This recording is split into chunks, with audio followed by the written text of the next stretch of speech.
Délégué général du Festival de Cannes, Thierry Frémaux a annoncé qu'une montée des marches du Palais des Festivals sera dédiée aux femmes du cinéma, une centaine.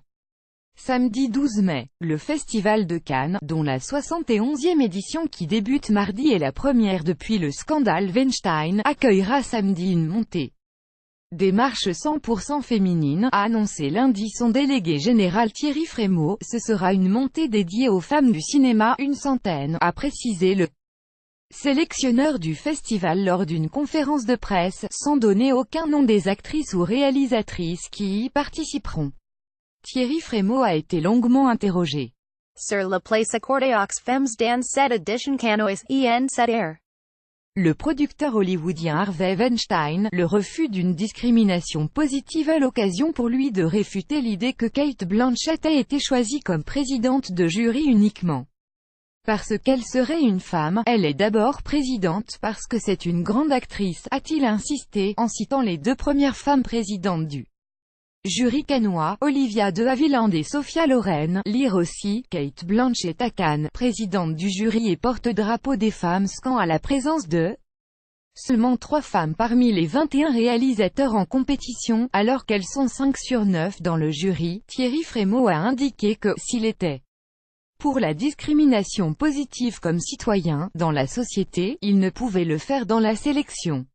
Rappelant que le Festival de Cannes a eu des sélections sans femmes, il a souligné qu'à Cannes, à travers toutes les sections en compétition, il y a 23 à 25% de réalisatrices, contre 7% dans l'industrie du cinéma en général. Par ailleurs interrogé sur l'Iranien Jafar Panahi et le Russe Kirill Serebrennikov, deux réalisateurs en lice pour la Palme d'Or mais interdits de voyage par leur pays, le délégué général du festival a été clair: « Je ne suis pas très optimiste sur leur présence à Cannes, NDLR. Pourtant l'ironie veut que ces deux films-là ne sont pas des films politiques, ce sont des films d'artistes, autres cinéastes de renom. » Dans l'actualité, le Danois Lars von Trier, de retour dans la sélection officielle, hors compétition, après ses propos polémiques sur sa « sympathie » pour le nazisme.